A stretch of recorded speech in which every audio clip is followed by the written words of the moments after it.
வணக்கம் and welcome to Bigg Boss Tamil. இந்த வீடியோவில் எதை பற்றி பார்க்க போகிறோம் அப்படின்னா, பிரியங்கா அண்ட் தென் பிராவோ காதல் மீட்டரில் வந்து கலந்துக்கிறாங்க அந்த டாஸ்கில்.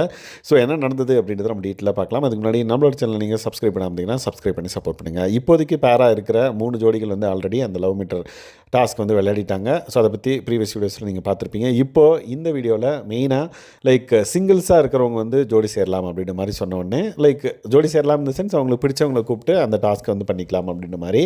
ஸோ அங்கே வந்து பார்த்திங்க அப்படின்னா பிராவோவை வந்து பிரியங்கா கூப்பிட்றாங்க. ஸோ 2 பேருமே வந்து பார்த்திங்கன்னா டாஸ்க் பண்ணுறாங்க. ஸோ பிரியங்கா வந்து அவங்களோட ஹார்ட் ரேட்டை வந்து பார்த்திங்கன்னா ஐ திங்க் 110 இருக்குதுன்னு நினைக்கிறேன். அதுக்கப்புறம் வந்து பிராவோ வந்து பார்த்திங்க அப்படின்னா அவங்கள சிரிக்க வைக்கிறாங்க. நீ சிரிச்சிங்கன்னா நான் பாட்டு பாடுவேன் அப்படின்னா, நான் அதுக்கு தான் சிரிக்கிறேன், பாட்டு பாடு அப்படின்னு சிரிச்சிக்கிட்டே சொல்லுவாங்க. உடனே மூச்சாவை பேச்சவா அந்த பர்டிகுலர் சாங்கை வந்து பாடுவாங்க. ஸோ அவங்களோட ஹார்ட் ரேட் வந்து அப்படியே இன்க்ரீஸ் ஆகிட்டே போகுது 123 அப்படின்ற மாதிரி.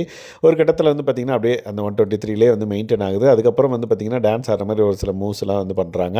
அதுக்கப்புறம் திரும்ப அந்த பாட்டை கண்டினியூ பண்ண உடனே அவங்களுக்கு வந்து பார்த்திங்கன்னா 130 வந்து வந்துடுது. ஸோ அவர் வந்து டாஸ்க் வின் பண்ணிட்டார் அப்படின்ற மாதிரி அனௌன்ஸ் பண்ணுறாங்க. அதுக்கப்புறம் அப்படியே ஸ்வாப் பண்ணி பிரியங்கா வந்து பார்த்திங்க அப்படின்னா ஒரு சில விஷயங்கள் பண்ணணும். பிராவோ வந்து உட்கார்றாரு. பிராவோ வந்து நீ என்ன பண்ணலை, என்னது அப்படியா அப்படின்ற மாதிரிலாம் வந்து பார்த்திங்கன்னா அவர் ஒரு ரியாக்ஷன் இருந்தது. அதுக்கப்புறம் அவங்க கிட்ட வந்து அது காது கிட்ட வந்து ஏதோ ஸ்மெல் பண்ணி நீங்கள் என்ன பாடி பர்ஃப்யூமாக ஏதோ ஒன்று போட்டுட்ருக்காங்க, அது பேர் சொல்லுவாங்கன்னு நினைக்கிறேன்.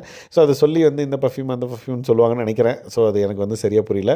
அந்த பர்டிகுலர் விஷயம் நடக்கவே கிட்ட வராதா கிட்ட வராது அப்படின்ற மாதிரி பிராவோ வந்து சொல்லியிருந்திருப்பாரு. அதுக்கப்புறம் பிரியங்கா வந்து பார்த்திங்க அப்படின்னா ஏதோ பண்ணுவாங்க, இந்த பொண்ணு ஏதோ பண்ணிச்சு, ஆனால் ஒன்றும் முடியல, 70 இருந்தது 50க்கு போதே தவிர்த்து 90 ஆக மாட்டுது அப்படின்ற மாதிரி, அதாவது -20 போயிட்டுருக்கு அப்படின்ற மாதிரி பிரியங்கா வந்து அசிங்கப்படுத்திடுறாங்க அப்படின்னு சொல்லலாம். ஸோ பிராவோ வந்து பார்த்திங்க அப்படின்னா அந்தளவுக்கு இம்ப்ரெஸ் ஆகலை அப்படின்றத, ஏன்னா அவரோட ரெஸ்பாண்ட்லேயே வந்து தெரிஞ்சிச்சு என்ன பண்ணுற நீ அப்படின்ற மாதிரி தான் இருந்தது அவரோட ரெஸ்பாண்ட். ஸோ இந்த பர்டிகுலர் டாஸ்கில் லவ் மீட்டர் டாஸ்கில் பிரியங்கா அந்தன் பிராவோ வந்து பார்ட்டிசிபேட் பண்ணி பிராவோ வந்து அதை வின் பண்ணிட்டாரு. பிரியங்கா வந்து தோத்துட்டாங்க அப்படின்னு சொல்லலாம். அதாவது அந்த 20+ எடுக்க முடியல, -20 போயிடுச்சு. எஸ், இந்த நிலமையில் இவங்க வந்து பிராவோ கூட இருந்து வைக்க வந்து வெறுப்பேற்றுறாங்களாம். ஸோ இதை பார்த்து ஆண்டவனுக்கு தான் தெரியும் என்ன பண்ணுறாங்க அவங்கன்னு சொல்லிட்டு. எஸ், உங்களோட கருத்து என்னன்றதை கமெண்ட் பண்ணுங்கள். இந்த மாதிரியான அப்டேட்ஸ்க்கு நம்மளோட சேனல் சப்ஸ்கிரைப் பண்ணாமல் சப்ஸ்கிரைப் பண்ணி சப்போர்ட் பண்ணுங்கள். தேங்க்ஸ் கைஸ், பாய்.